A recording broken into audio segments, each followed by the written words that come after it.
Meine sehr geehrten Damen und Herren, darf ich Sie bitten, dass Sie Ihre Plätze einnehmen? Wir würden gerne in Kürze mit der Veranstaltung beginnen. Ladies and gentlemen, please take your seats. We would like to start very soon. Ihr Plätzchen. Wunderbar, das funktioniert ja großartig da herinnen. Dankeschön.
Many thanks to Jasmin Mary Brauer and Yanis Raptis for this wonderful introduction. Hello and good evening, ladies and gentlemen.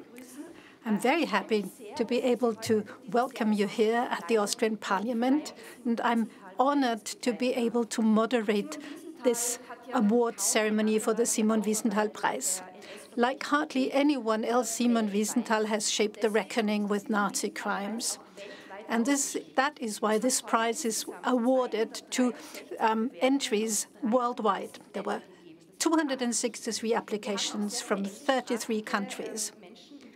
We do have English-speaking guests among us. This is why we have simultaneous translation, and you find the translation equipment on your desks. Channel 1 is for German and Channel 2 is for English. We're absolutely delighted to see how many people have come to the Austrian Parliament today. And this shows in how much esteem this prize is held. Please welcome with me the host of today's event, President of the National Council, Speaker of the Austrian Parliament, Mr. Wolfgang Sobotka. It's a special pleasure to welcome in our midst the three survivors who will be honored today. On behalf of all the survivors present here today, a very warm welcome to you.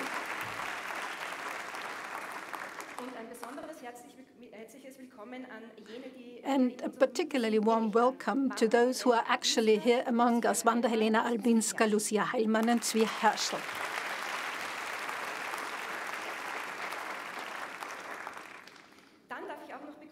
And I would also like to welcome Jackie Young from the UK, who also submitted an application and is going to receive an award today. Unfortunately, he cannot be present with us today, but he is here via live stream, so I would like to reach out to him and to all the other survivors who are attending this event via the online live stream.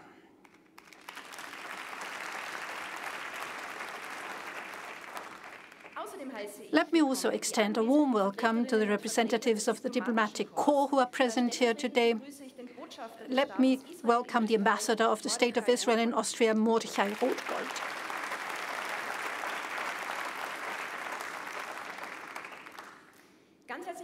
I also would like to extend a warm welcome to the members of the jury of the Simon-Wiesenthal-Prize, Katharina von Schnurbein, chairperson of the Simon-Wiesenthal-Prize jury and EU coordinator on combating anti-Semitism, Ariel Musikant, interim president of the European Jewish Congress, Oskar Deutsch, president of the Jewish Community Vienna, Brigitte Beiler, honorary professor at the Institute of Contemporary History, and Barbara Stelzel-Mark, director of the Ludwig Boltzmann Institute for Research on the Consequences of War.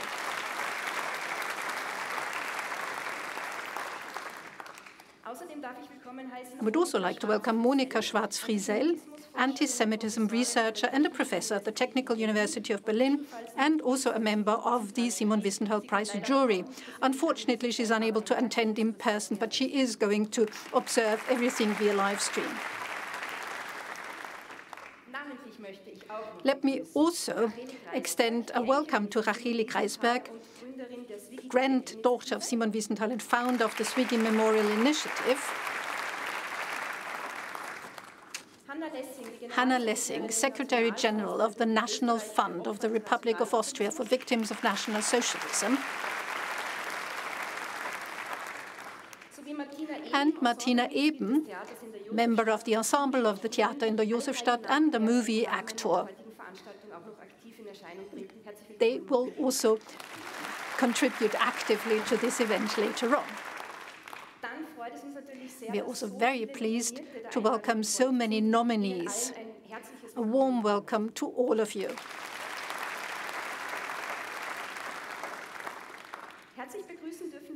We would also like to welcome all present, active and former members of the National Council and members of the Federal Council, the representatives of the churches and religious communities, of memorial initiatives, victims associations, camp communities and remembrance initiatives, as well as all representatives of the autochthonous ethnic groups and from the fields of education, art and culture. And an official warm welcome to Jasmin Meiri Brauer and Yanis Raptis, who are going to provide the musical accompaniment for today's event.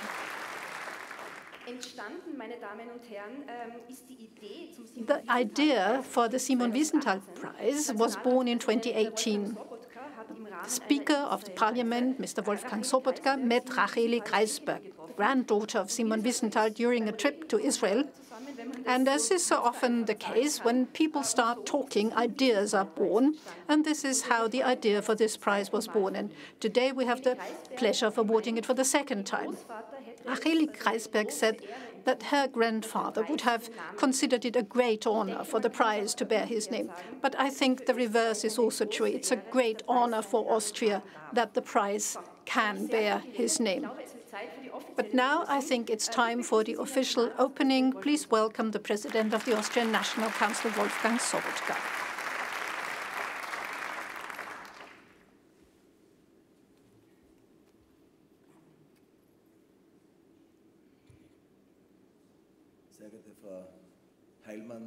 Mrs. Heilmann, Mrs. Lebinska, Mr. Herschel.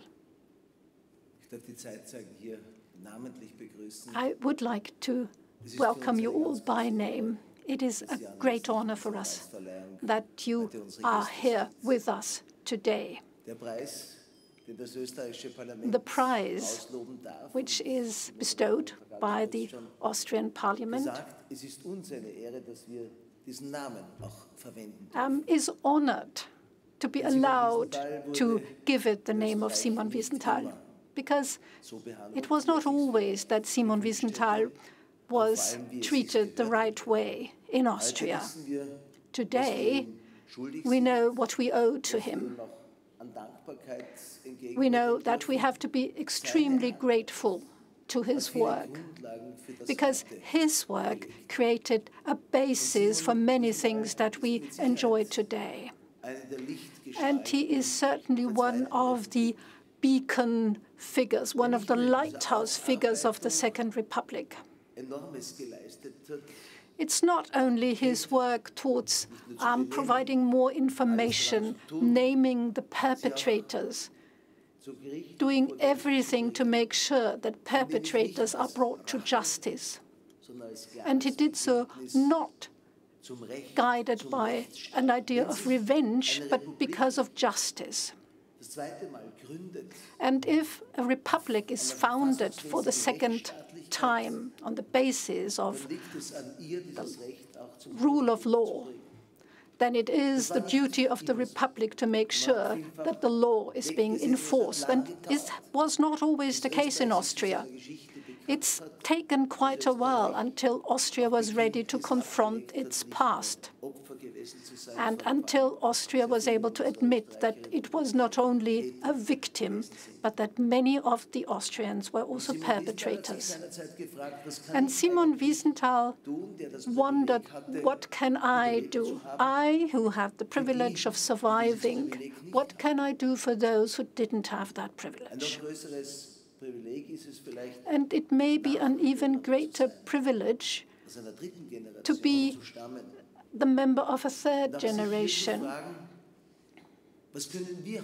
And we also have to ask ourselves, what can we do in order to make sure that this never again, that we heard so often, even in 1945, to make sure it's not only a slogan, but to make sure it's filled with life,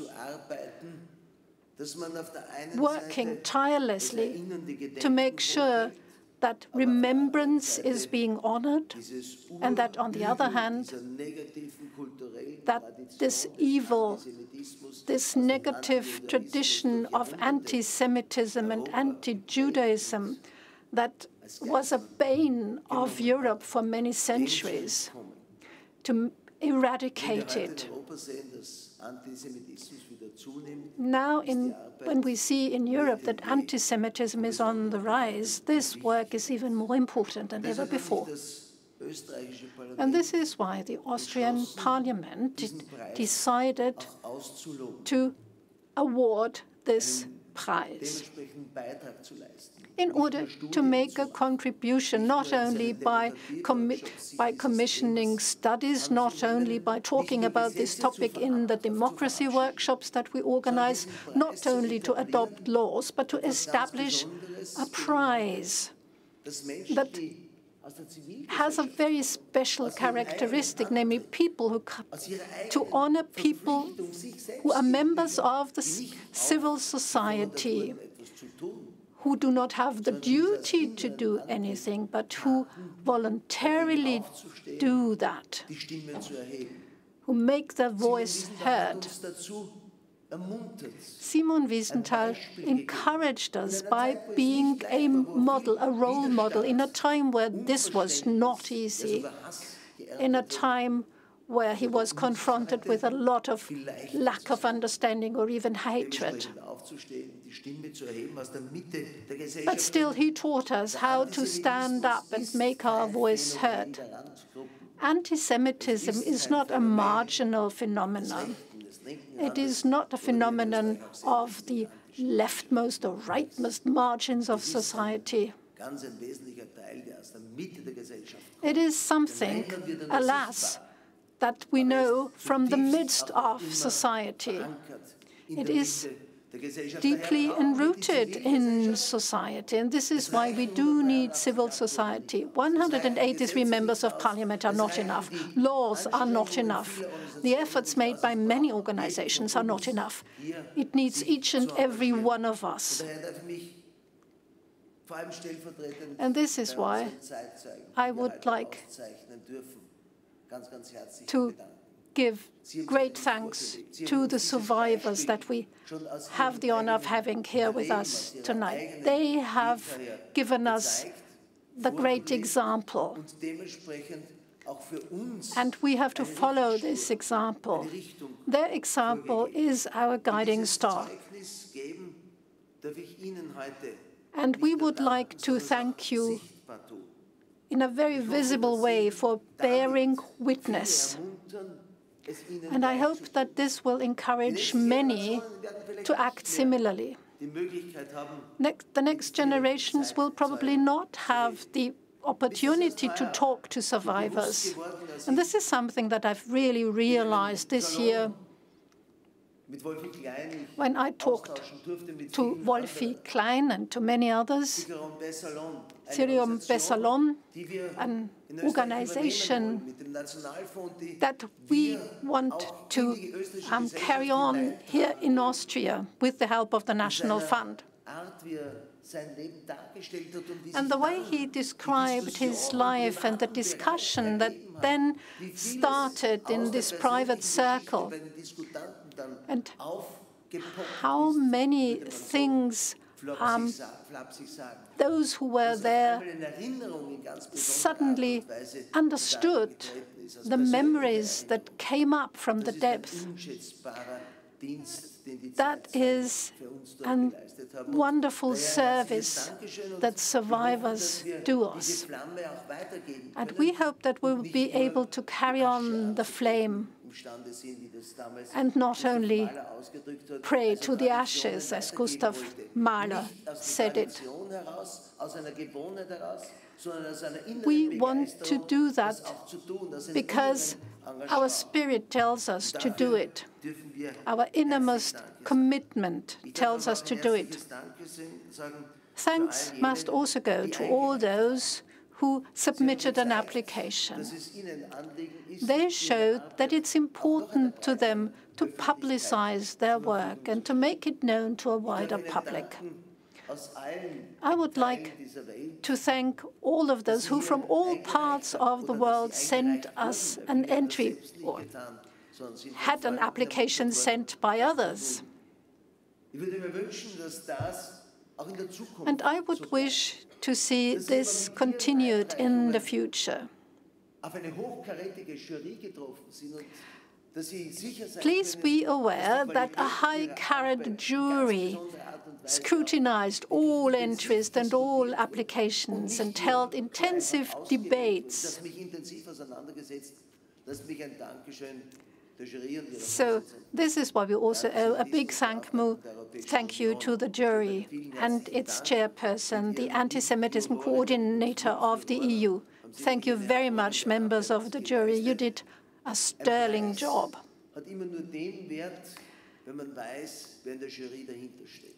A prize is only as valuable as the jury. We, the Parliament, are the platform, and we are happy to have 3 categories for prizes. I would like to thank everyone, to the musicians for the great music. I would like to thank everyone in-house and externally who organized this event, and I would like to thank the artist, the actress who is going to read us a text of a survivor. of Karl Pfeiffer. His widow is among us. Thank you very much for joining us. Although your husband only passed away in January, it's a great honor for us. And it's in his honor that we want to have this text read. Maybe as something like a legacy. So let me wish all of us an interesting and moving evening with interesting conversations at the reception afterwards and a lot of motivation to be part of the winners or part of the audience next year.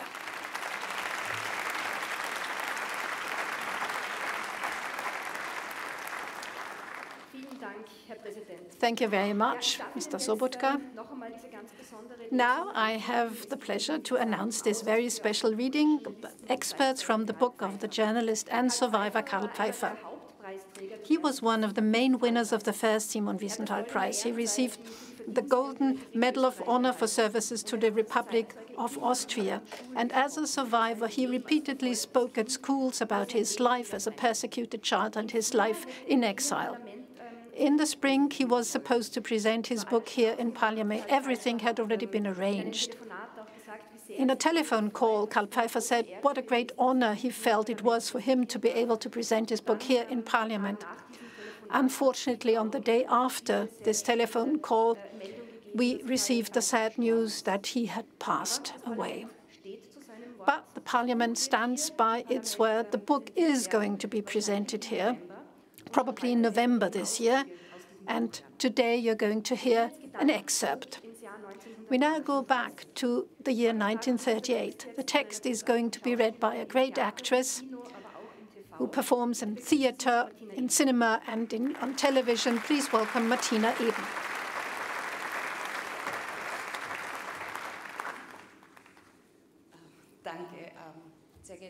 Thank you very much, ladies and gentlemen. It's a great honor and pleasure for me to be able to read this text in honor of Karl Pfeiffer and thereby make a small contribution against forgetting.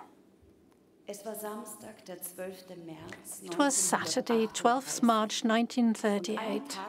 It was one day after the German Wehrmacht had invaded Austria. All hell broke loose on that evening. This is how Karl Zuckmayer described the events in Vienna. The underworld had opened its gate and sent forth its lowliest, most hideous, most impure spirits. The city was transformed into a nightmare painting by Hieronymus Bosch. What was unleashed here was the uprising of envy, resentment, bitterness, blind, malicious vindictiveness, and all other voices were condemned to silence. The Anschluss of Austria was a key moment in the European Jewish history. The fall of Vienna had paved the way for disaster in Europe. Almost 60,000 Jews hurriedly fled Austria between 13th March and the 31st of December 1938. In the spa town of Baden, about 25 kilometers south of Vienna, the Jewish residents suffered no less humiliation. They were taken to so-called washing parties in the streets and had to wash off slogans of the Fatherland Front. Barracks and other buildings also had to be cleaned. The Pfeiffer family, who had lived there for a long time, suspected that disaster was afoot, because in March 1938, Baden was home to the third largest Jewish community in Austria after Vienna and Graz. From the beginning of 1938, it had become clear to the Jewish community how dangerous life was for its members. Right-wing nationalist groups acted openly, spreading inflammatory slogans and attacking Jews. Ludwig Pfeiffer described the growing threat to his eldest son, Erwin, in a letter at the end of January 1938. Erwin, who had grown up in the Zionist youth of Baden, had already emigrated to Palestine in 1935 as a 22-year-old pioneer. In his immediate reply, he urged his father to sell everything and leave Austria as soon as possible. But Ludwig Pfeiffer still hesitated, because as the respected employee of a German scientific book publisher who liked him well, he had a lot to lose. The Pfeiffer parents began to change their minds immediately after the Anschluss. Their decision was hastened when their 10-year-old son Karl was attacked by Hitler Youth on the way to school in April 1938. In the following conversation with the Nazi teacher, Margarete learned that she could take her son out of school at any time, but had no right to a certificate. Despite the disadvantages, she took action. Karl did not have to stay away from school for long. In early July, the family left their home, carrying only one suitcase each. The Nazi authorities kept the proceeds from the forced sale of the house in exchange for the exit permit. At least the family did not have to see how the Nazis desecrated the Jewish temple in Baden a short time later and chopped up the inventory in the synagogue courtyard to make firewood. The Pfeiffer family did not think twice about choosing a country of refuge. Both parents had been born in Hungary, where they had many relatives. And Budapest had a large and well-educated Jewish community. After the end of the Austro-Hungarian monarchy, the Pfeiffers had obtained Austrian citizenship. But on the day of their departure, they also received a Hungarian passport and was thus able to register as Hungarian citizens in Budapest. Unlike the Jews who remained in Austria, the family was now no longer at the mercy of the ideologically colored Nuremberg race laws.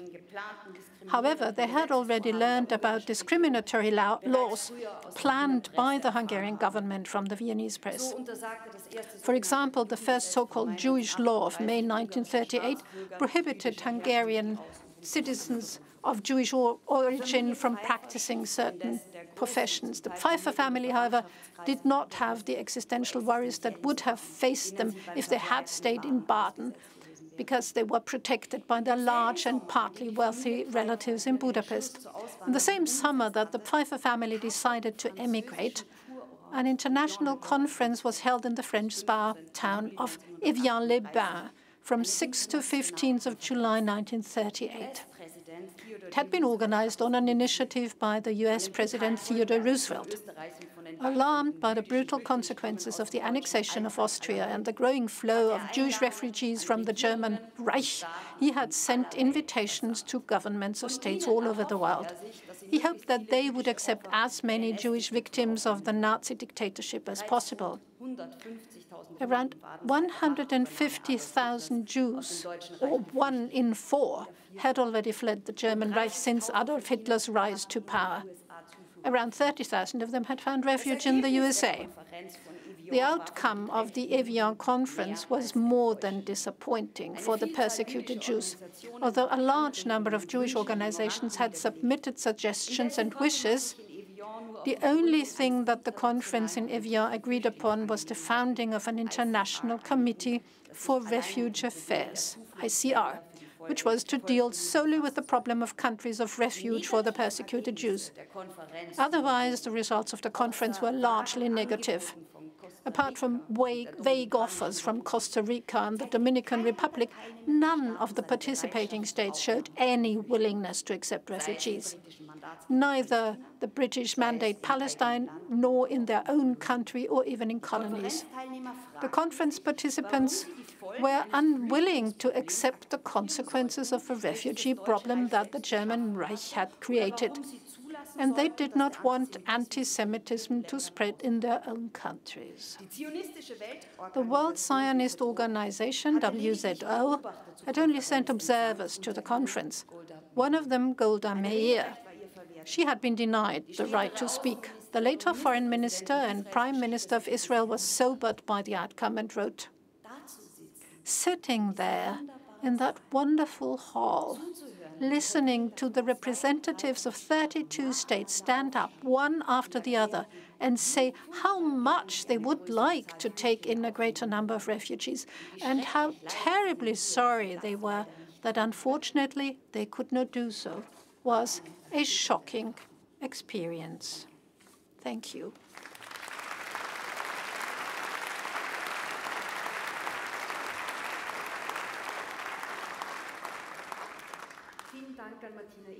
Thank you very much, Martina Eben. We will start with the award ceremony shortly, but before that, we want to hear another piece of music. Let me introduce the music duo. Jasmin Mary Brauer has a degree in singing and singing pedagogy with a focus on jazz and pop. Musically, she has pursued many projects, such as Jewish music, world music, classical choir, jazz, rock, and Balkan projects. Yanis Raptis was born in Heidelberg as the son of Greek parents.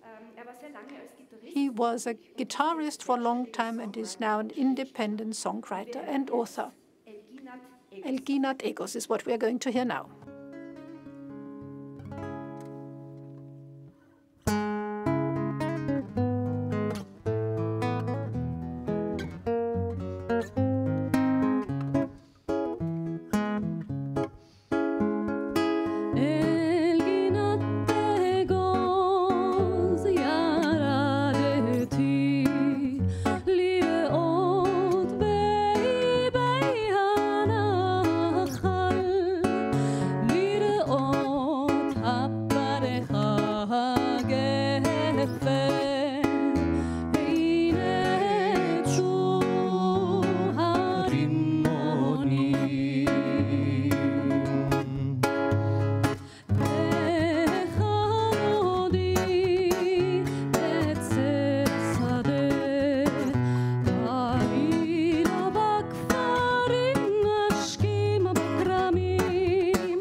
Ladies and gentlemen, this now brings us to the award ceremony. We will start with the first category, which is under the motto of education about the Holocaust. 3 projects have been nominated, and we will now present a short video.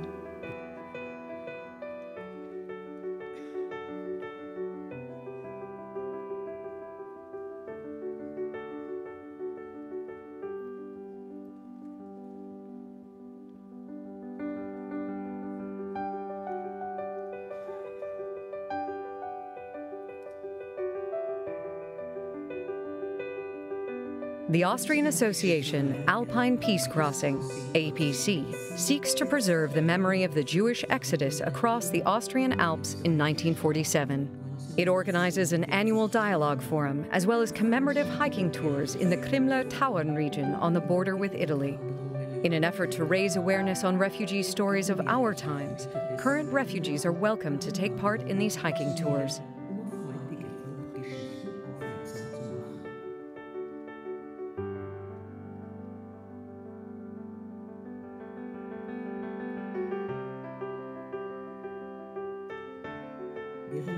During the Nazi regime, more than 10,000 Austrians were deported to Minsk and Mali Trostenetz and murdered there. The association Im Meer, founded by Waltraud Barton, has set itself the task of preserving the collective memory in Austria of Mali Trostenetz as a place where thousands were murdered. The association also provides human rights education and teaches civil courage.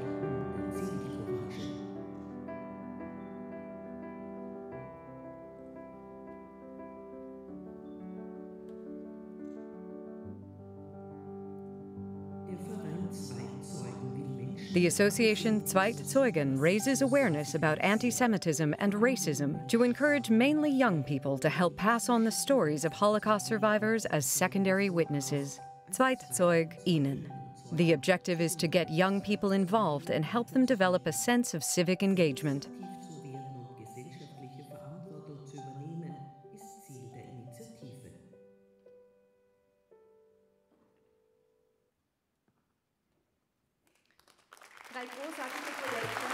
Three wonderful projects.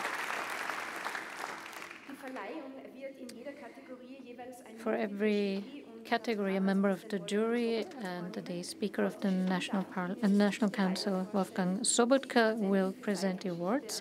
I would now like to introduce Brigitte Beiler, a member of the jury. She's a lecturer in contemporary history at the University of Vienna. She was the scientific director of the Documentation Center of Austrian Resistance, deputy chairwoman of the Historical Commission of the Republic of Austria for research on property seizures during the Nazi era, and in her work she focuses on resistance and persecution until 1945 and right-wing extremism after 1945.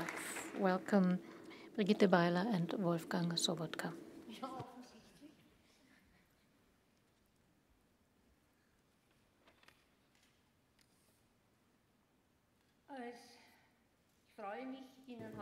I am pleased to be standing here in front of you as a member of the jury and as a former chairperson of the Documentation Center, and to present the award for civic engagement to educate the public about the Holocaust to Waltraud Barton.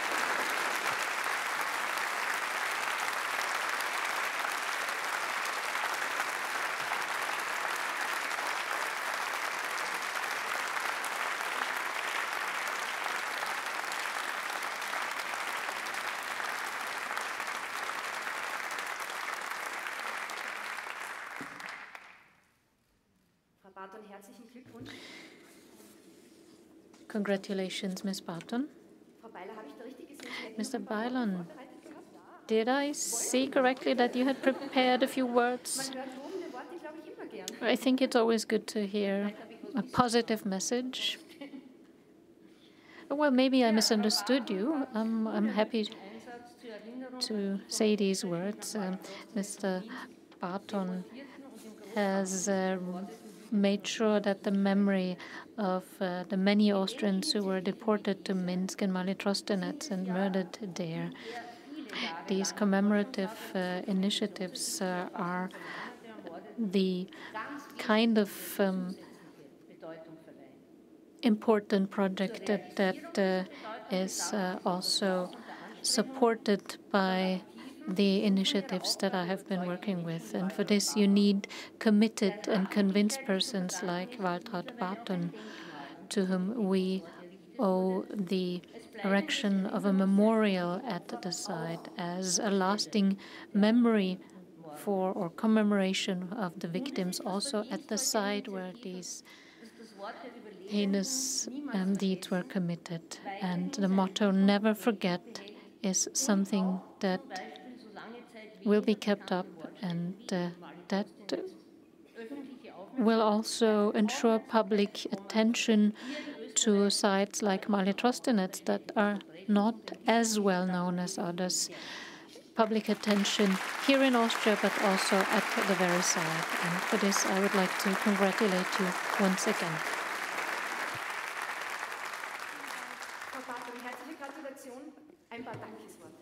Ms. Barton, congratulations to you again. We're pleased to hear your words of thanks. Thank you very much. Thank you for the short video that we've just seen. And accepting this prize is a huge honor for me, but I was not the only one. There were many other people who were part of this project, who supported me from the very beginning, and you saw some of them in the pictures that were shown in the video, and I also see some of them, some of you here today, and I would like to give thanks to each and every one of you who supported my work from the very beginning. Thank you very, very much.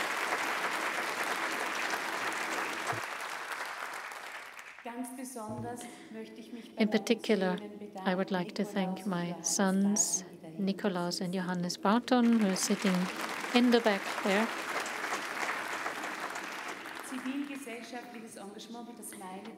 Civic engagement, as in this case, means to be tenacious, means being loud, sometimes too loud, and it's not always easy to have a mother who sometimes is too loud, who would rather invest the money earned in the publication of books than in holidays, or who collects money also at the children's school gatherings for a memorial site. Thank you to my sons for your support and understanding all this time.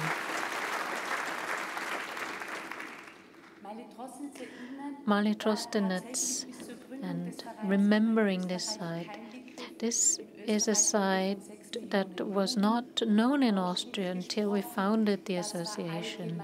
In Austria, of course, we knew about 6 million Jews who were murdered, about Auschwitz, but up until that time, hardly anyone asked, well, where were my neighbors? Where were the Viennese people deported to? Because if this question had been asked, and I'm not a historian myself, it would have been clear very soon. It was sufficient to ask this very question. It would have become clear immediately that there was no other side to which so many Austrian people were brought to just to be killed because of their Jewish origin. No other side as Mali Trostenetz, no other side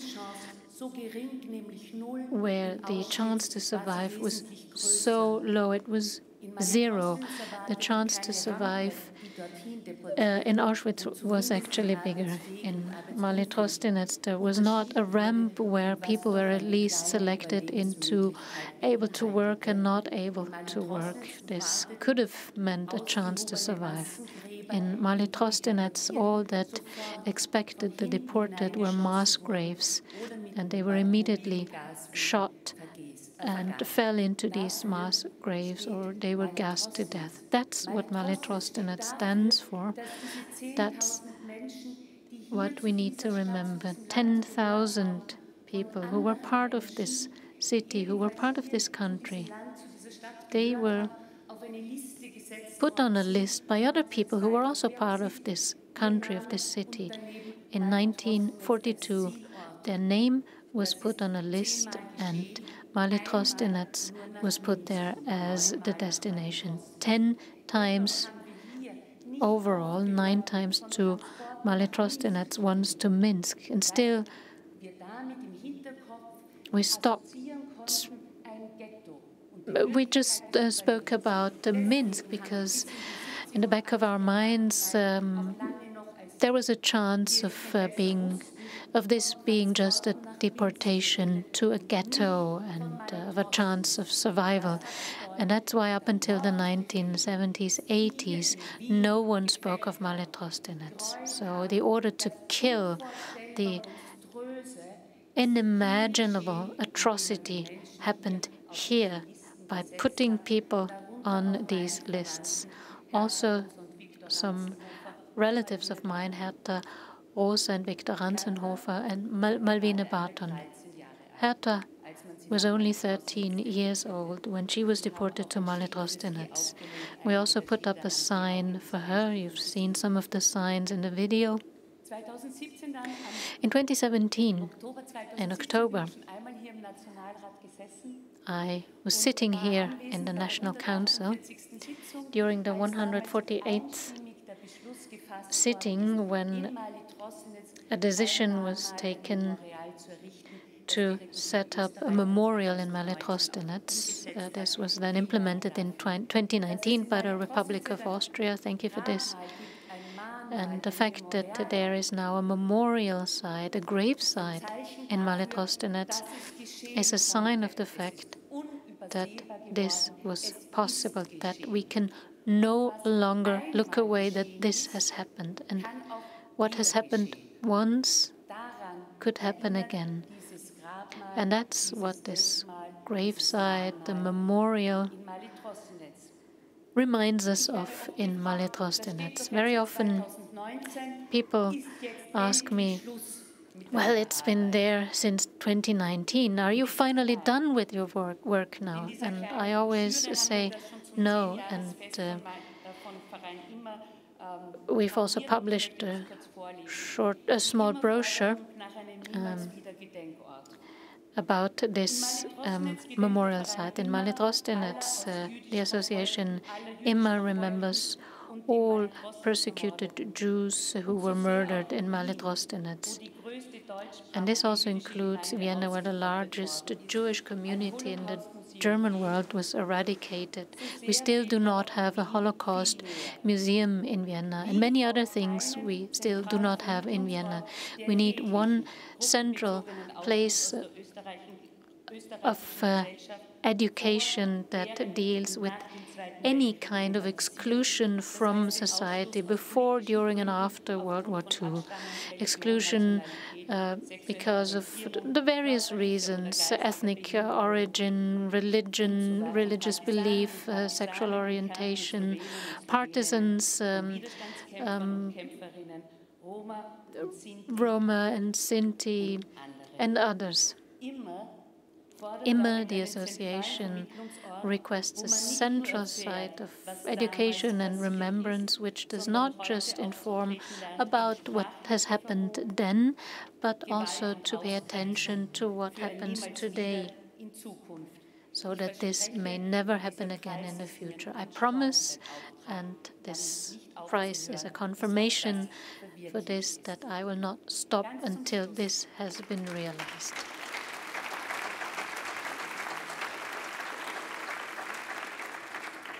And to close, let me thank the jury who has awarded this prize to me today. Thank you very much again. It's a huge honor.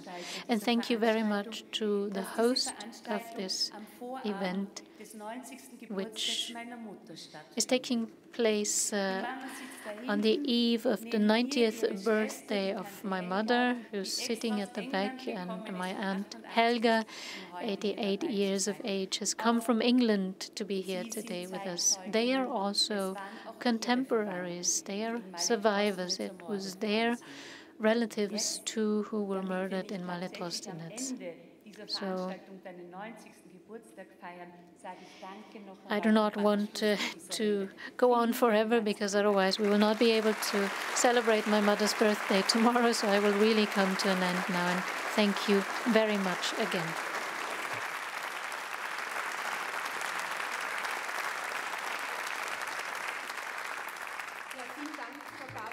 Thank you very much, Ms. Barton, again for this impressive speech. I don't know if everyone was able to hear this here in the hall. The sons just shouted bravo before. That's very beautiful. We're now moving on to category number 2, fighting anti-Semitism. We again have 3 nominees, and we've prepared a video to present the 3 projects or persons again.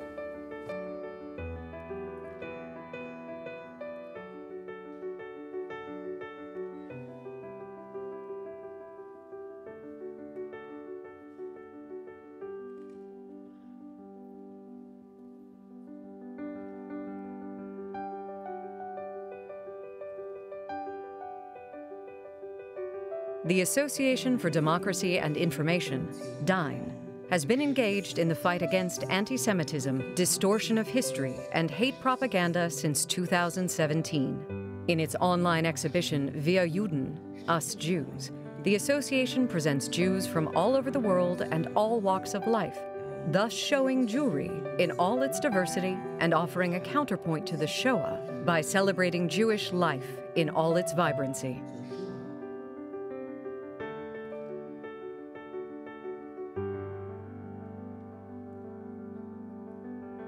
The European Janusz Korczak Academy is a Jewish educational institution in Germany. It aims at strengthening the Jewish community and Jewish identity and engages in educational activities for young people.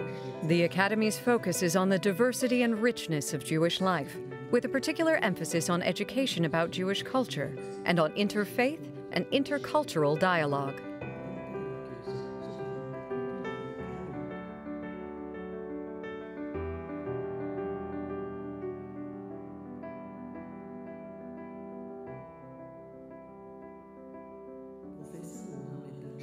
Professor Mohammed S. Dajani Daoudi works to promote the mutual understanding between Israeli and Palestinian students by raising awareness for the historical sufferings of both peoples, the Holocaust and the Nakba.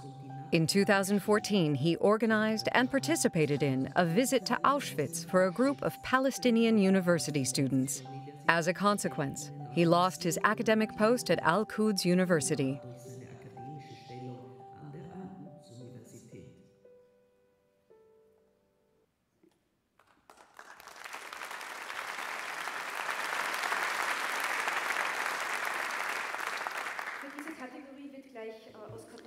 Oskar Deutsch is going to come up to the podium to present this award.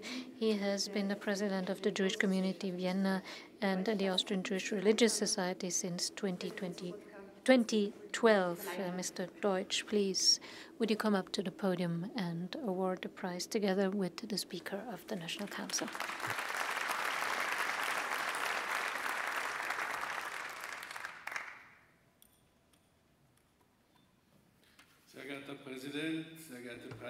Honorable Speaker, nominees and prize winners, Ms. Heidi Kreisberg, ladies and gentlemen, it's an honor to me to announce that the Simon-Wiesenthal-Prize 2022 in the category Combating Anti-Semitism goes to Professor Mohammed Dajani Daoudi.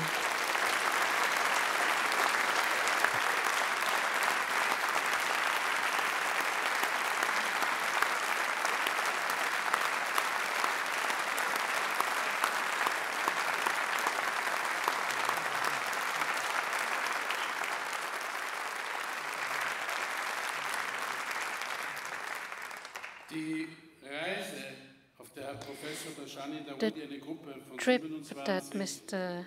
Dajani Daoudi organized with a group of 27 Palestinian students to Auschwitz made him well known beyond the borders of Israel. It was part of a joint project of the Friedrich Schiller University of Vienna and the Ben Gurion University in the Negev, which had the task to, on the one hand, raise awareness and inform Jewish students about the Nakba and, on the other hand, Palestinian students about the Shoah. In this trip, topics such as reconciliation and empathy were to be discussed, and the historical awareness of the other side was to be raised. Unfortunately, one of the consequences of this project was that Professor Dajani lost his academic post at the Al-Quds University, where he was the director of the university library and the founder of the American Studies Center. And since and up to this day, he has been the victim of personal attacks. Professor Dajani Daoudi, today's award is not just in recognition of your courage, but also of your very personal contribution in combating anti-Semitism in the very sense of Simon-Wiesenthal. Congratulations.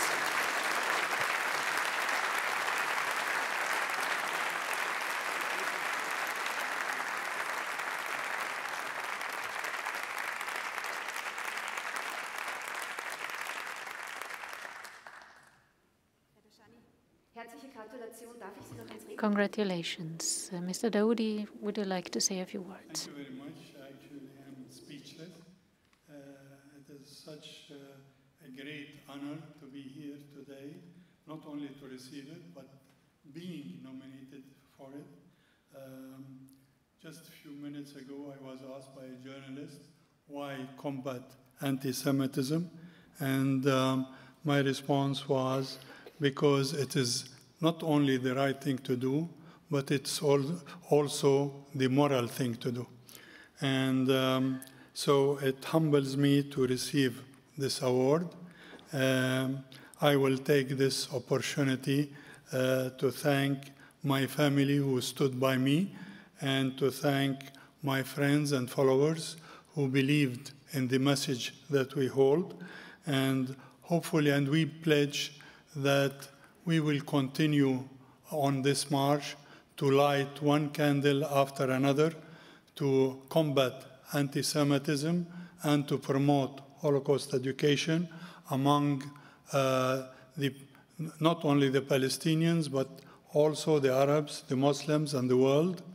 It is our duty and it is our responsibility, and we hope that one day one candle will become tens of candles and hundreds of candles and thousands of candles, so that light will fight darkness and knowledge will fight ignorance.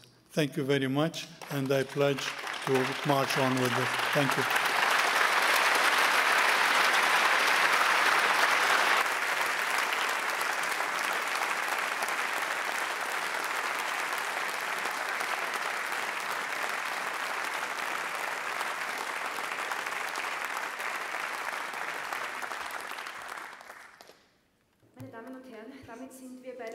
Well, this takes us to the third award category, the main prize, prize for special civic engagement against anti-Semitism and for education about the Holocaust. Again, let's look at a video to see who the nominees are.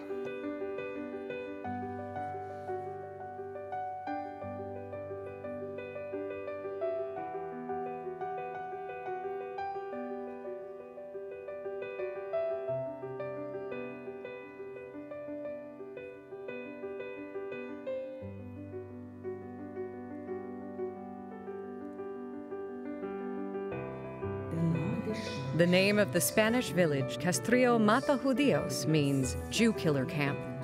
After a referendum, the village officially changed its name back to that used before 1632, Castrillo Mota de Judíos, which translates to Jews Hill Camp. The cultural association Mota de Judíos aims at reviving the historic Jewish heritage of the village.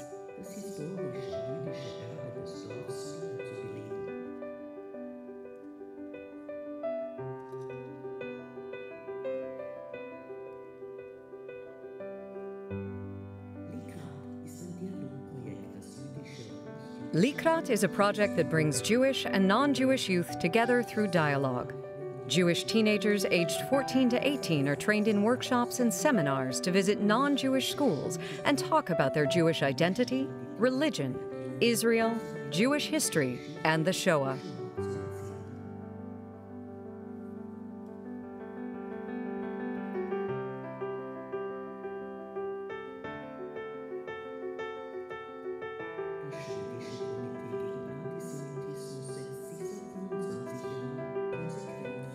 For 25 years, the Swedish Committee Against Anti-Semitism has consistently engaged in preventing and combating anti-Semitism through information and education. It is one of the few organizations that deals with this topic in Sweden by organizing lectures and providing teaching materials.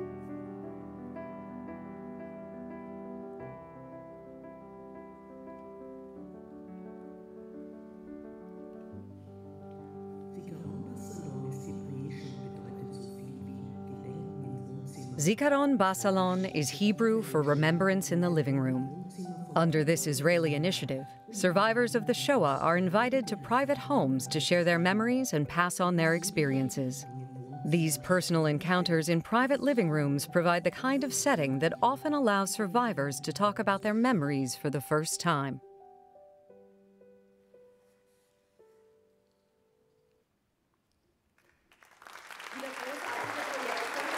Wonderful projects.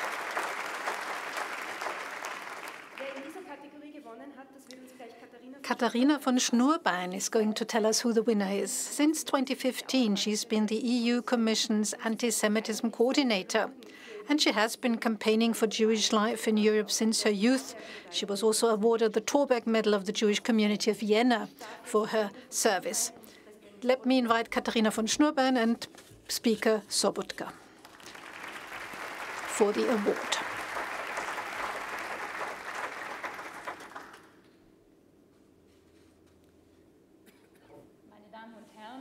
Ladies and gentlemen, it was not an easy decision for the jury to decide who the winner should be in no category. And it wasn't easy for the main prize either. There were so many excellent projects that presented us with a wide range of civic engagement. And as has been said, we had long and intensive debates. And it was fascinating to see how much engagement and how much courage exists, and how much civic engagement there is actually ready to combat anti-Semitism. The main prize for civic engagement to combat anti-Semitism and to educate the public about the Holocaust goes to Zikaron Basalon. Congratulations.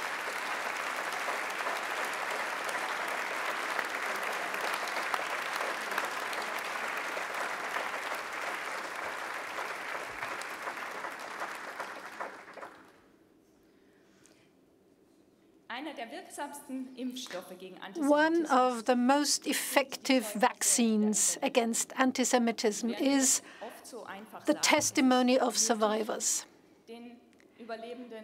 And so it is necessary to give them the possibility to share their testimonials. And it is necessary to create an environment for such testimonials. Zikaron Basalon does that in an incredibly effective and wonderful manner. I've been there myself, and I've seen how they invite the survivors to a living room and invite them to share their memories, and how you can hear a pin drop because people are so intrigued and fascinated to hear these stories. And that is the drug against anti-Semitism. And I would like to wish Zikaron Basalon a lot of continued success for what they do in Israel and what they now will do also in Europe. I'm looking forward to the cooperation.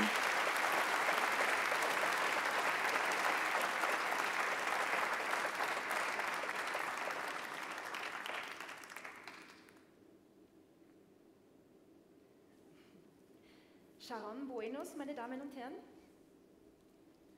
The microphone is yours. Vielen Dank. I believe in building bridges, so please bear with me as I try to deliver part of my speech in Deutsch. Ich möchte mich im Namen von Zikaron Basalon On behalf of Zikaron Basalon, I would like to give warm thanks to the Austrian Parliament, to the jury, and to Mr. Sobotka, the Speaker of the Parliament. This prize is an opportunity to build bridges between generations and between countries, between Austria and Israel. Thank you for being at our side in our fight against anti-Semitism. Thank you for joining us in remembering the past and in shaping a better future.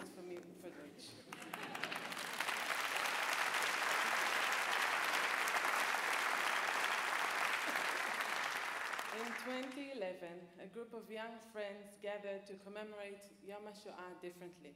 They invited Holocaust survivor Hannah Gofrit to share her testimony.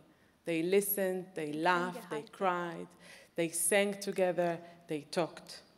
That evening was so special, and which soon became a new initiative, Zikaron Basalon, Remembrance in the Living Room.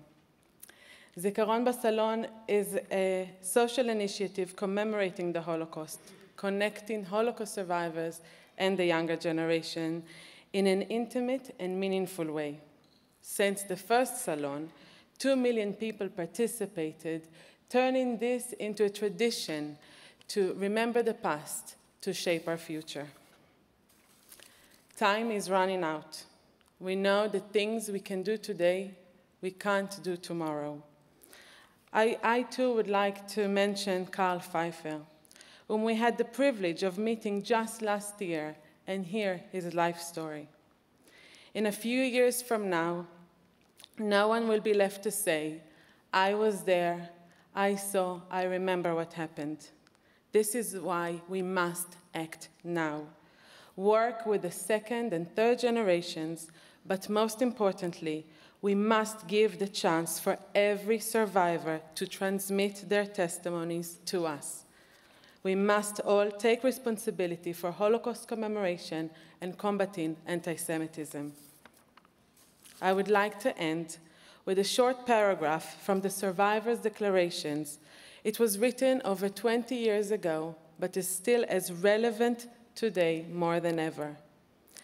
Anti-Semitism and other forms of racism present a danger not only to Jews, but also to the community of nations. The Holocaust showed the world the extent of the destructive power of anti-Semitism and racism. Holocaust denial, as well as minimization and banalization of the Holocaust, provide a means of avoiding the evident conclusion and learning the lessons for the future. We, the survivors, call upon the world to wipe out this phenomena and to combat them relentlessly. Thank you. Vielen Dank. Toda rabba.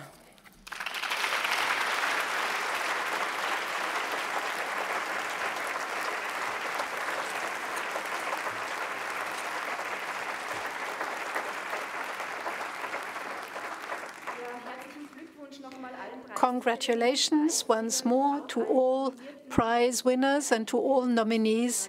It was really very impressive to see the great projects that we saw.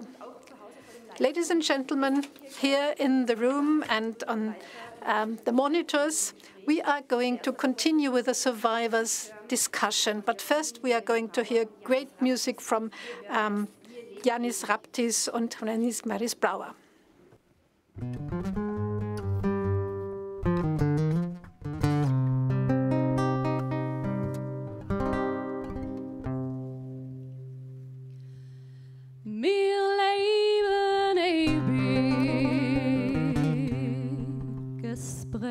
Der Welt. Wir leben ewig, ohne Groschen Geld. Und aufzupicken ist die alles so nicht. Was will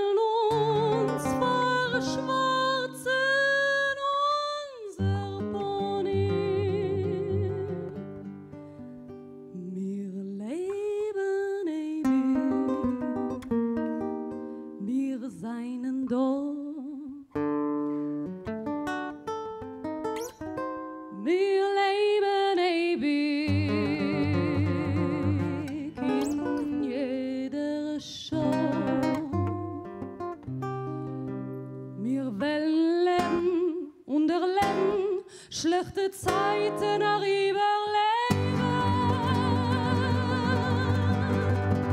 Wir leben ewig.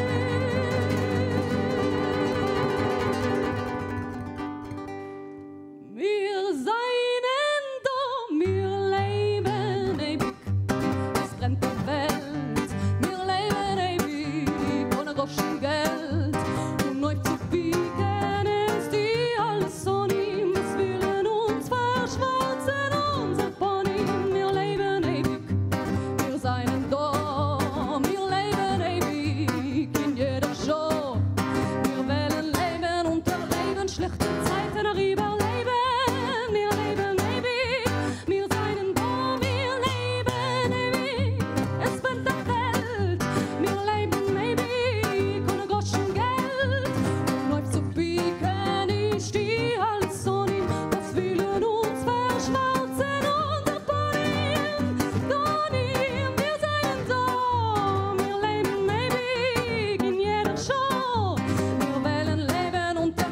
schlechte Zeiten überleben. Wir leben ewig, wir seien da.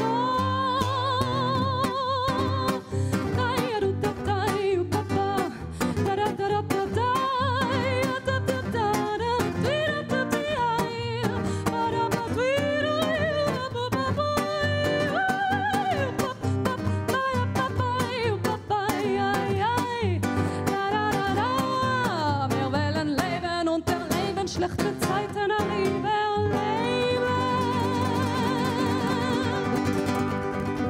Wir leben ewig. Wir leben ewig.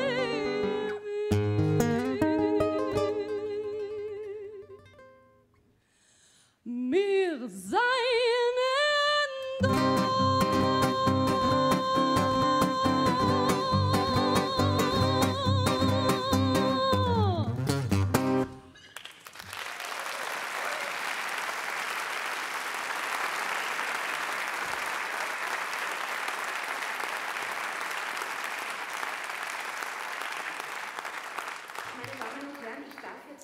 Well, ladies and gentlemen, I may now ask three wonderful women to join me. We are going to talk about something very important, the future of remembrance. Please welcome Lucia Heilmann.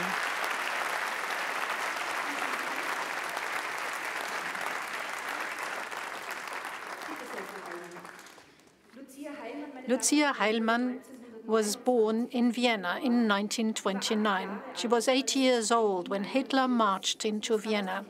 At that time, she ran to Heldenplatz and she heard all the screaming and the shouts.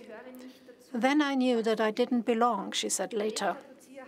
Lucia Heilmann only survived because a friend of her father's had the courage to hide her and her mother from the Nazi regime.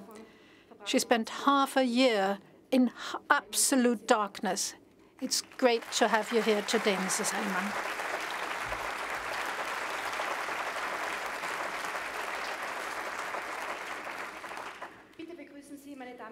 Please also welcome Racheli Kreisberg.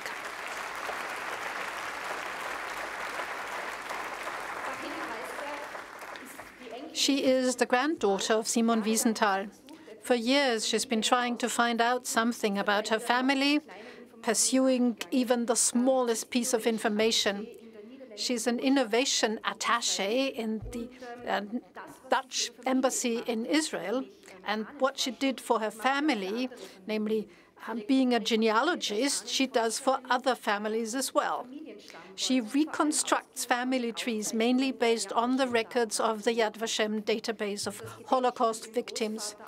And keeping the memory of her grandfather alive is something that she works for tirelessly.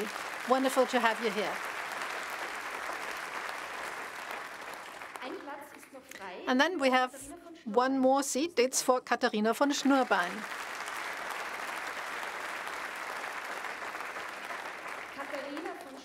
Katharina von Schnurbein speaks 5 languages: German, English, French, Czech, and Dutch. But I think we'll stick to German for now. Since 2015, she's been the European Commission's Anti-Semitism coordinator.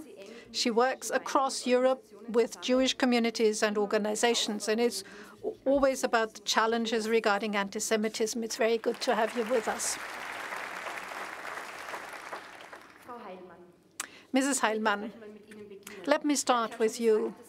I said you survived the Nazi regime because of the civil courage of one person, namely Reinhold Duschka, a friend of your father's. He was a silversmith and hid you and your mother in his workshop. What is the strongest memory you have? Fear. Fear is the strongest memory. Every knock on the door made me afraid because you never knew. Was it be the SS to pick us up? Or would we be spared once more? And that fear throughout many years is certainly something that has marked my life deeply. Can you ever overcome this fear? No, never. it stays with you. Every time someone rang the bell, the doorbell, it made me afraid. Many years after the Holocaust, many years after the Hitler regime. The only alternative I had was not to have a bell ring at the door, but you just heard a ding-dong. Is there anything from the time, experiences that you don't want to talk about? Well, it took many decades until I decided to share a report about that time. In the first years, it was so difficult to talk about it that I could only do it for maybe 1 year, and then I started sobbing.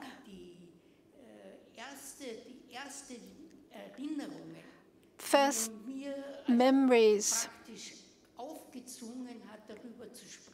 that I sort of had to share was when the Spielberg Foundation decided that teams should be set up in all European countries and also in Israel that would interview Holocaust survivors. Spielberg did not only send a reporter, they also sent a cinematographer. And they paid that cinematographer. And they did interviews on camera with everyone who was ready to do that. He was one of the first who worked for survivors, and he defrayed all the expenses. Well, at any rate, we are very, very happy and very grateful that you are ready to share your memories. Thank you. Mrs. Kreisberg, not wanting to talk about the time is something you know from your grandfather, don't you?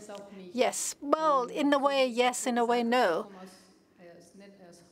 I'm from the Netherlands, so sorry, my German is not perfect. I remember when I was 16, and we celebrated my grandfather's 75th birthday in Los Angeles. Together with Barry Manilow. Who remembers Barry Manilow? And I remember the applause. And the applause of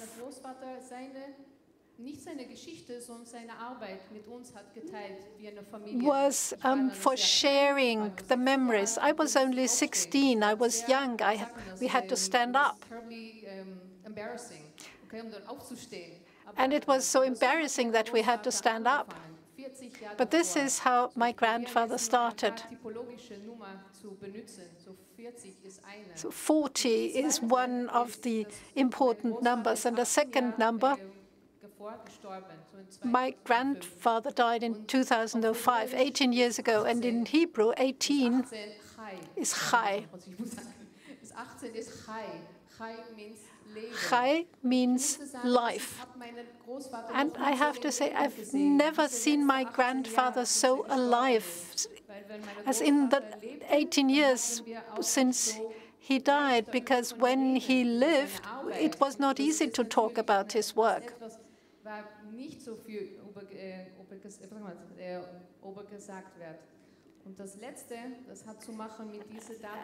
And the last thing has to do with today's date, 13. I know that some people think 13 is an unlucky number, but today is the 13th of March, and for us Jews, 13 means when we get 13, we are on the verge of adulthood. We have our bar mitzvah. And now my grandfather has given us a bar mitzvah.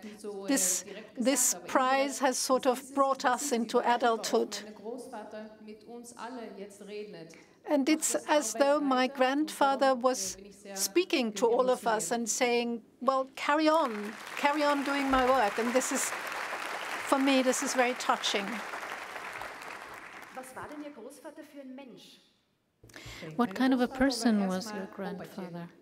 Well, first of all, he was my grandfather. So the man everyone is talking about here, Simon-Wiesenthal, he was my grandpa. He was a person who was always very busy with his work.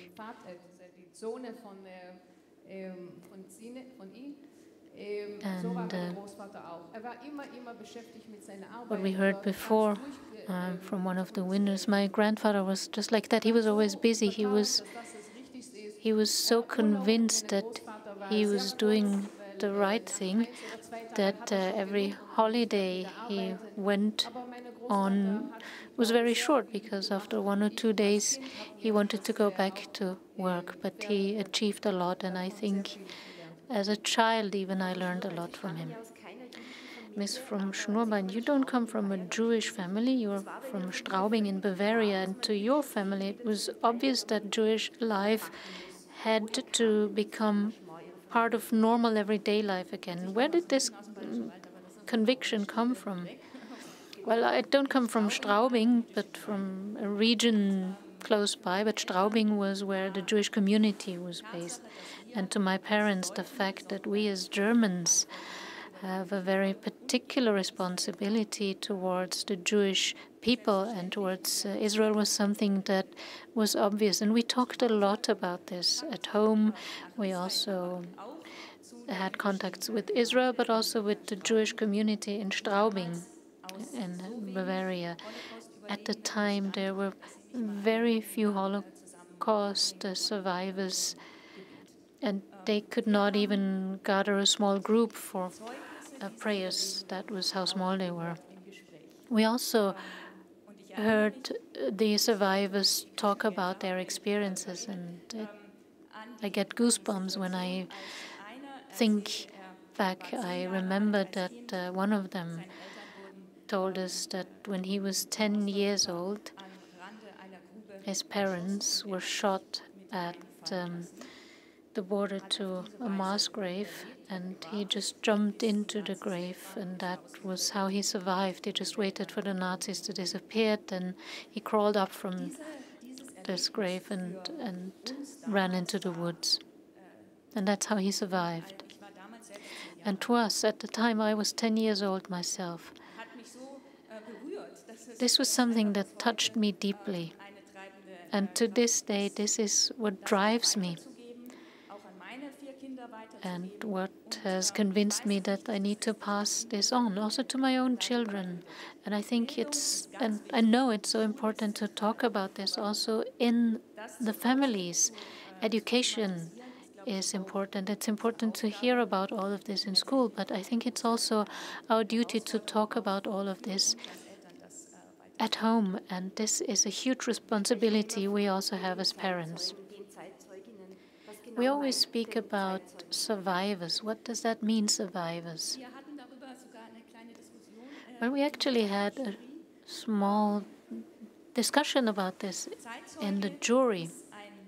Survivors means Holocaust survivors who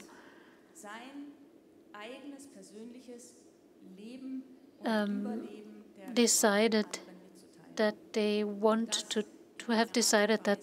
to talk about their own experience, about the fact that they survived, to talk about this, to share this with others. And this is a very difficult process, and I think we cannot thank survivors enough for what they do, that they go through this again and again so that we can finally be immunized against anti-Semitism and hate. Ms. Heilmann, you're one of those survivors who does this, who goes to schools and talks about your experiences with young people. How do the young people react to this? Do you think it makes a difference to them talking to you or reading about this in a book?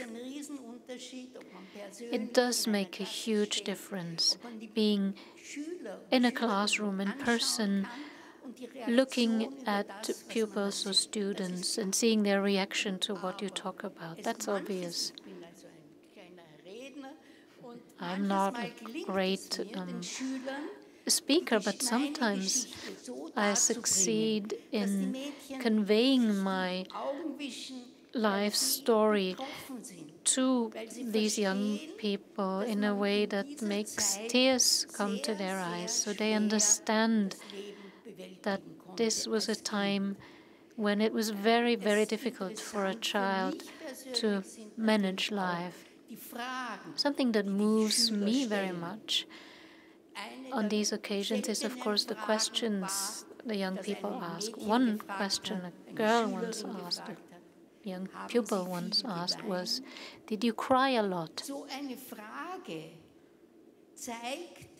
And this is the kind of question that shows that this young child has understood what it means to hide for 4 years in a workshop, not being able to play with other children, to talk to other kids. I was only 10 years old at the time.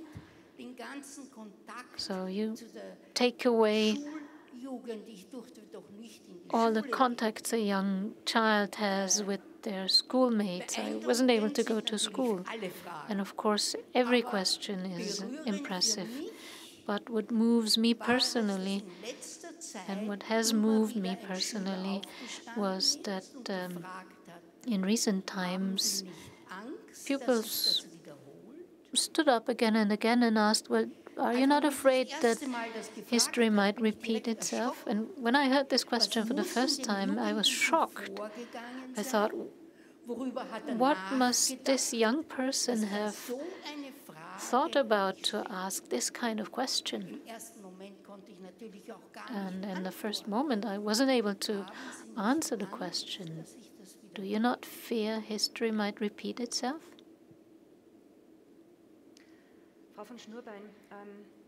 Mrs. von Schnurbein, it's so important to bring survivors in contact with young people. There will be a time when we will no longer be able to hear this from survivors personally. How important are projects with secondary witnesses? Well, I don't think we have any other choice than trying to do what we can, use the witness accounts given by survivors, but also the recordings made by the Spielberg Foundation, to pass this on to young people and make it possible to them to talk about this. At the European Commission, we founded a network last November, Young EU Ambassadors on Promoting Holocaust Remembrance is the name of the project. It's about educating and training young people in the course of a year to be able to go to their own environment, schools, universities, clubs, to raise awareness and remembrance activities about the Holocaust, also via the internet. For example, also by acting against distorting messages, by presenting the stories of survivors, and by knowing the facts, which allows them to identify things that are distorted or displayed in a distorted manner. We're about to start this as a pilot project in 6 countries currently, and I think it's a really central aspect, building this kind of bridge and having the possibility still to use and benefit from the survivors, but also to take what has been done in this field in the last 20, 30, 40 years and make sure that it's preserved, to go to schools, civil society organizations, and so on, those entities and institutions that are dealing with this even now, to make sure that they are well funded and can develop further what they have been doing so far already. And I think there's another important point, and this is also mentioned very often. People who come to Europe and want to make their homes here, they also need to understand the Shoah. They need to understand what happened on this very continent as a European tragedy, and why we, the European Union, for example, are the way we are. And I think you can not understand Europe and the meaning of every single country in Europe if you have not understood this very aspect. And there are so many ways of communication and of connecting biographies, for example, of migrants who come to Europe when it comes to human rights violations that they have gone through. This can also be a starting point for them to understand what never again means. It is something that applies here and applies also to them. And I think in the next years we will have many more possibilities to support this even more. Ms. Kreisberg, you have also been engaged in connecting various initiatives, and maybe this prize has also helped you to connect with Austria again, hasn't it? Yes, we have our own initiative. Josi Beck and I have been working on this initiative for 20 years, actually, which should give people the possibility to visit their old homes where they lived before or after the war and hear about who lived there before, for example. But we also want to start an initiative that is not just focused on the names of people. The Holadam Yeshem is what we say in Hebrew. Every person has a name. But what we actually want to say is every person has a family. If we forget the links of people to their own families, then the very person itself is lost. The person and the witness they can witness account they can give. For example, in Yad Vashem, you have these accounts of people and their stories, and so we think it's important to create this link also with those people who live in Europe today. It doesn't just have to be Jewish families or stories. We also have links between Jewish and non-Jewish families, between victims and other people who live in Europe today. So that's the background of this initiative. Last Friday we started the same initiative in Austria with a very motivated school, and what the kids there said is quite in line with what Lucia Heilmann said. The kids, for example, told us that if they were in the shoes of those people who lived in Vienna at the time and were then deported, they said, well, if as a child I would have had the possibility to go to Palestine, I would not have done it. I would have wanted to stay with my parents because I would have felt that that would have been the right thing to do.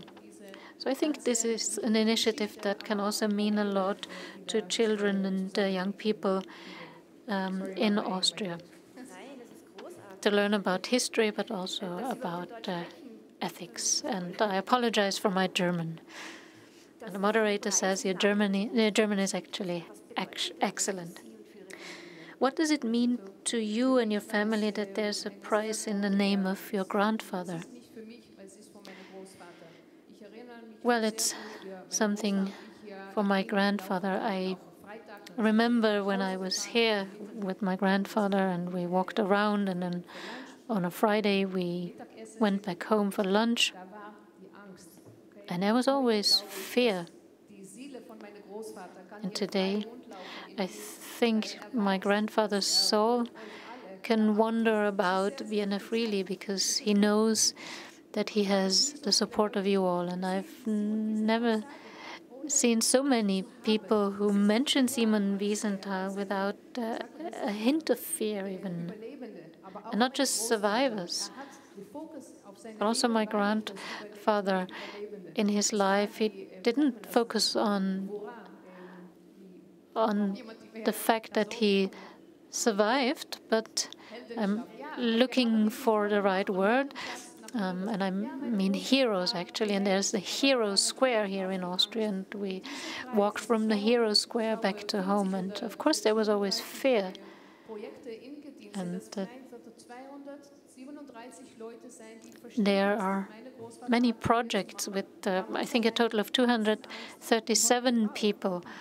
And this was at the time, and now we have so many more people who understand this, who support this. And I would like to thank everyone also on behalf of my family.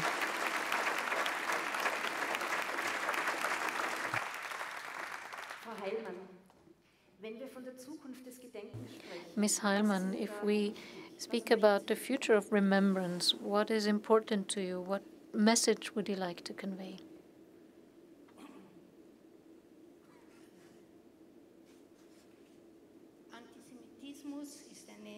Anti-Semitism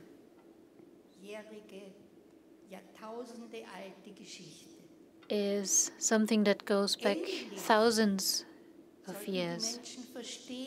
I think it's about time that people understand what anti-Semitism means for others. They should understand that it's unbearable that we still have to talk about anti-Semitism today. Everyone should understand that this time in which Jewish people could be discriminated, excluded from any progress, could be displayed in various terrible manners with the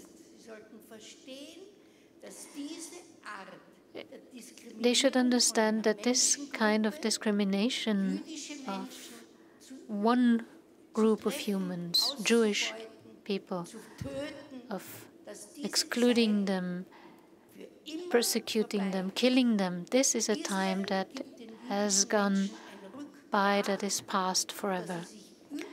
Israel gives Jewish people a backbone so that they can stand up everywhere in the world and anywhere in the world against things anti-Semitics come up with to damage Jewish people.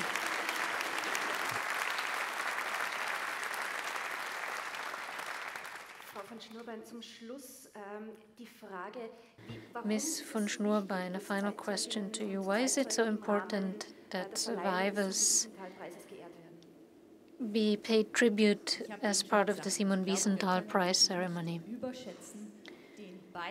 As I said before, we cannot value enough the contribution survivors made to democracy, to our life together, to understanding what hate can mean, what consequences hate can have. It's 85 years after the Anschluss. I think yesterday was the 85th anniversary of the Anschluss of Austria. And I think it's very important to remember what this meant for people here at the time. I was at the Jewish Museum today, and you see those famous pictures there of Jews being forced to wash up the street and people standing behind them. And they would not have been there on the street, washing up the street, if you hadn't had the other people standing there behind them. And I think that is what survivors need to show us. Civil courage, courage in general, being able to stand up. This is something we need to build up when there's still time for that. And this is something we need to pass on to young people, to the younger generation. And the survivors' contribution is something we can also see today in the person of Ms. Heilmann.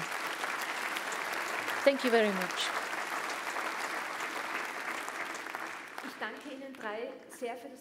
I would like to thank all three of you for this very impressive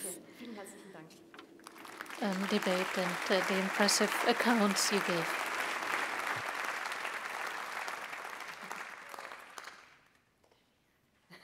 Danke, Frau Heilmann. Sie können sich wieder hinsetzen. Aber nur ganz kurz. Ja, meine Damen und Herren, wir haben gehört, well, ladies and gentlemen, as we've heard from Mrs. Schnurbein, how important it is to have survivors, to have what we call in German Zeitzeugen or witnesses. We have decided to give them a tribute. There were nominations, and it's 4 people. 3 of them are here with us, and the 4th is with us online. And they represent all survivors, those who have been able to join us today, those who have not been able to join us, those who attend at the live stream. The people who we pay tribute to is people whose civic engagement is inseparably linked to their own suffering, people who provide a unique contribution to education and information about the Holocaust. And those survivors are now being honored. And apart from the speaker, there will also be the Secretary General of the Austrian National Fund, Hannah Lessing. As a child, she grew up in Vienna without knowing that she was Jewish. It was only from the age of 10 that she started to attend Jewish religious instruction. And the rest of her life is history, if you like. Please welcome Hannah Lessing.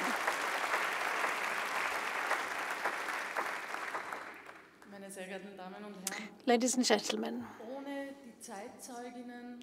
without the survivors and their testimonial, something like the Simon-Wiesenthal-Prize would not exist. Decades of commitment and engagement is an inspiration for all of us, all who fight against racism, against anti-Semitism, and who work for education and enlightenment. Following an idea from the jury, we would like to pay tribute to 4 survivors who were nominated for the Simon-Wiesenthal-Prize 22. And this is by way of saying thank you. Thank you for being a voice for all those who were killed, who were murdered and have no longer a voice. Thank you for being ready to confront your painful memories again and again, and to share your history with the young generations. Thank you for being warners, but also thank you for giving us hope. You tell us about the dangers and why we need to be alert, but you also tell us about how wonderful people can be when confronted with challenges, about how strong the human will can be. It can be strong enough that they even found a way to help people when going through hell. And those 4 are going to be honored on behalf of all others who, like them, provide us with testimonials. They encourage us, and they are role models for each and every one of us. Let me briefly introduce them. When Jackie Young was born in 1941 in Vienna, his mother, Elsa Spiegel, named him Jonah Jakob. Hardly born, just a few months old, he is deported to Theresienstadt. He's never going to see his mother again. The Nazis deport her to Mali-Trostinetz, where she's murdered.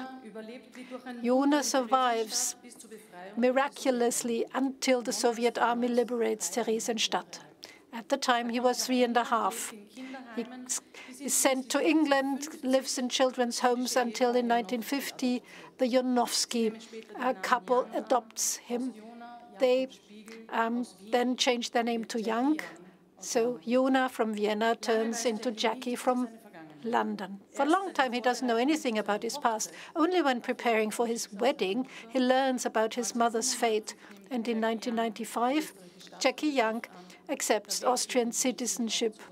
And he comes back to Vienna with his wife and his children. He visits the grave of his grandmother, Emilia Spiegel.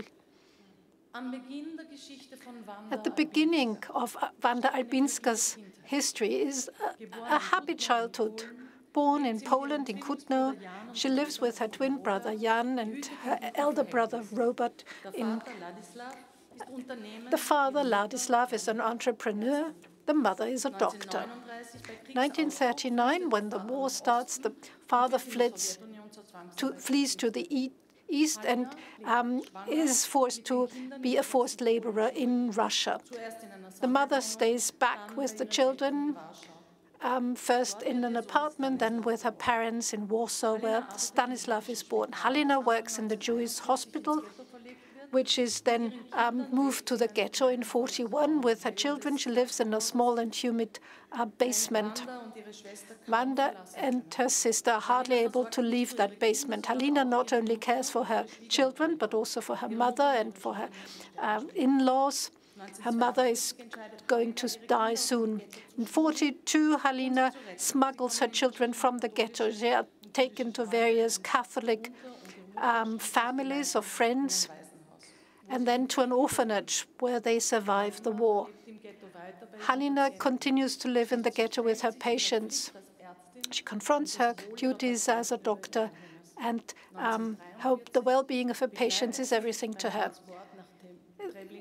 She is transported. She accompanies her patients to Treblinka and is killed there together with them. Wanda studies chemistry after the war with her husband. She lives in France and in Switzerland, in South Africa, and now back in Poland. She's an active member of the European Union of Women and the foundation that cares about children's well-being. On the 29th of December 1942 in Zwolle, a small town in the Netherlands, Zwie Herschel is born.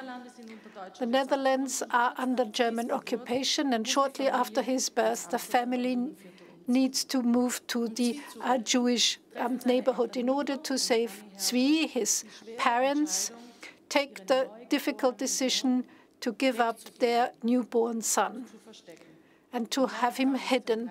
In March 1943, the Protestant Dion family takes up the baby. Shortly afterwards, in June 1943, his parents are sent to Westerbork, a transition camp, and then to Sobibor, where they are being killed after their arrival. Zwie stays with the foster parents until the end of the war. Then he stays with his grandmother, his only living relative. He gets married, has 2 daughters. In 1986, he emigrates to Israel. And since 1991, he has been telling his story to other people. Lucia Heilmann.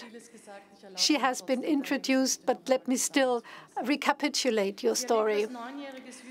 As a 9-year-old girl, she witnesses Hitler's invasion and the Heldenplatz event.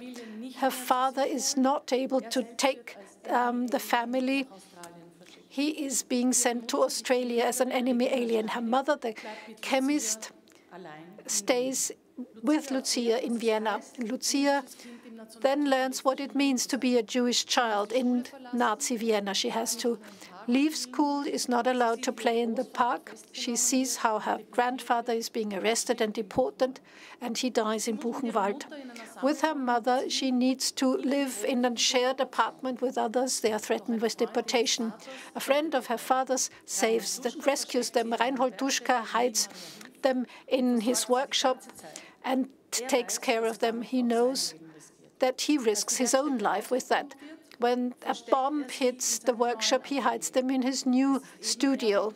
It's on the ground floor, which is why Lucia and her mother need to hide in a small basement in complete darkness until the end of the war. But they survive, and in April 1945, they are being liberated. Lucia becomes a physician, she gets married, she has 2 daughters, and she is an active testimonial until today.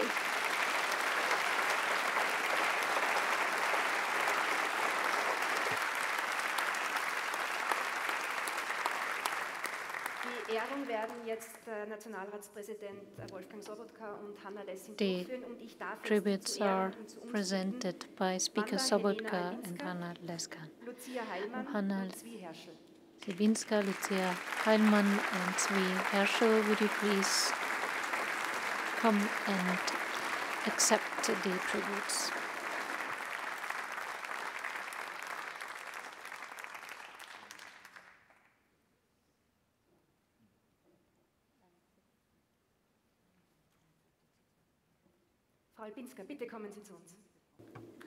Mrs. Albinska, please come and join us.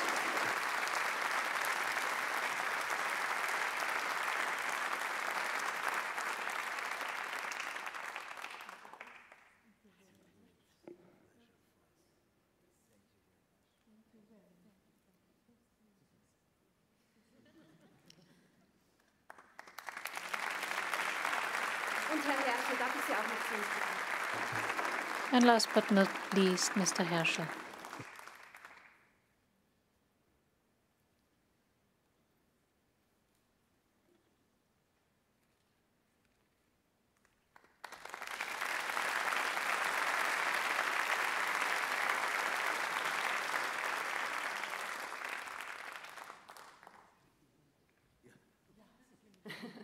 Genau. Fürs Foto richtig aufstellen. Photograph is being taken.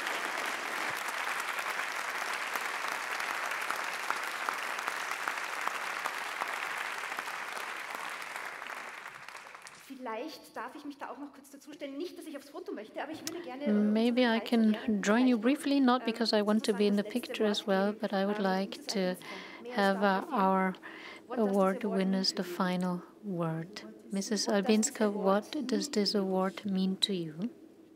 It means I just don't know what I can say. Then I am Jewish and I am proud of it, and I am, at the same time I am Polish as well. Then I am just, my identity is both. All the best for you. Thank you.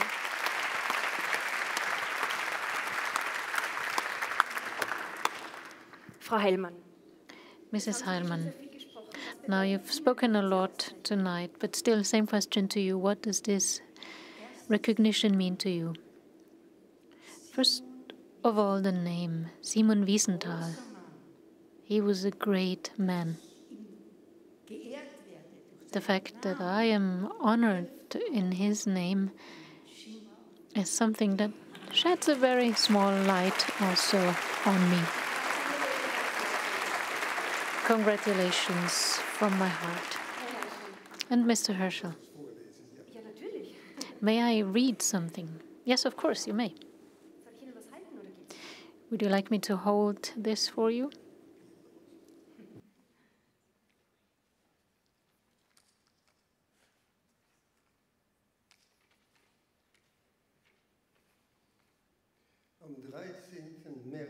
On the 13th of March, 1938, so 85 years ago today, Austria was annexed to Nazi Germany, the Anschluss. The inferno that followed for Europe was unprecedented. And now I'm standing here on the same day, so many years later, in the Austrian Parliament. This moment means a lot to me, and I'm convinced that it is meaningful for all of us to be here today. Not only do we shed a light on Austria's history, we also show the link between Simon-Wiesenthal and his work and the awarding of the prize in his name. I am deeply moved and honored to receive this recognition on this very day and in this very place. I would like to thank you for this tribute, for this recognition. It points out the importance of the work I have been doing together with my daughter Natalie. It gives us the strength and courage to continue in our mission. I, as a survivor, and Natalie, as the daughter of a survivor, to further continue in raising awareness against hate, intolerance, racism. As a child who has survived the Shoah, I have always seen this as an important task. Together with my daughter, we're trying to reach a large public, mainly in the German-speaking region, to pass on our message. We always have to remember. Future needs remembrance.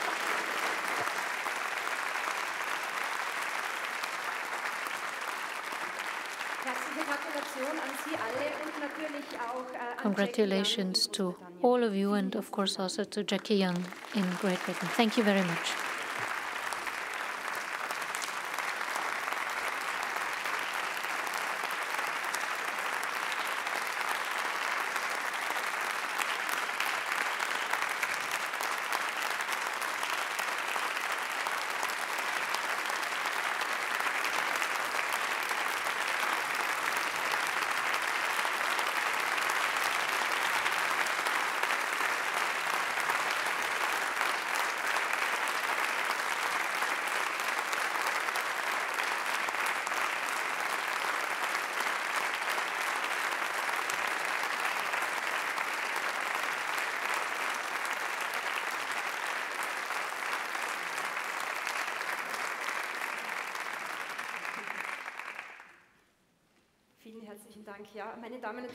Thank you very much. Ladies and gentlemen,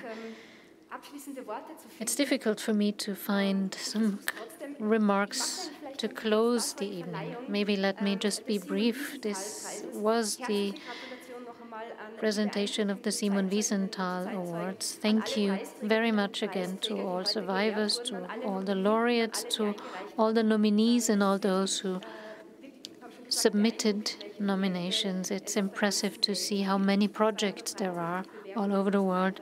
263 applications from 33 countries. If you were not among the prize winners today, let me just inform you that submissions for next year's awards can be made as of tomorrow. And please continue submitting applications. If your application wasn't among the winners this year, you may be awarded next year. Next year's or this year's award will actually be presented in November. And now let me thank everyone, and it is time to say goodbye with the last piece of music, which is called Let Us Celebrate. Ja, wir möchten uns hiermit ganz herzlich bedanken für die Einladung. We would also like to say thank you for the invitation. Thank you to the speaker, Mr. Sobotka. Janis and I feel honored to be part of this important evening, this important prize ceremony, and to be able to provide the musical accompaniment to this event. Thank you very much.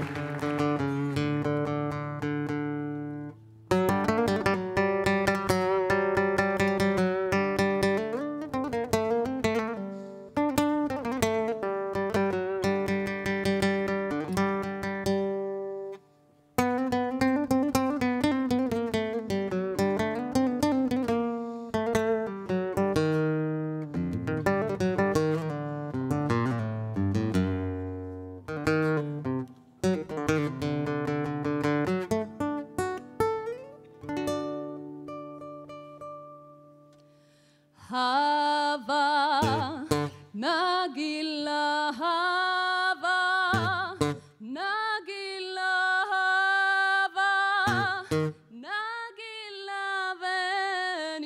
שמחה הבה נגילה הבה נגילה הבה נגילה ונשמחה הבה נרננה הבה נרננה הבה נרננה ונשמחה הבה נרננה הבה נרננה הבה נרננה ונשמחה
Jasmin Mehri. Vielen Dank für die Einladung. Dankeschön. Thank you for inviting us.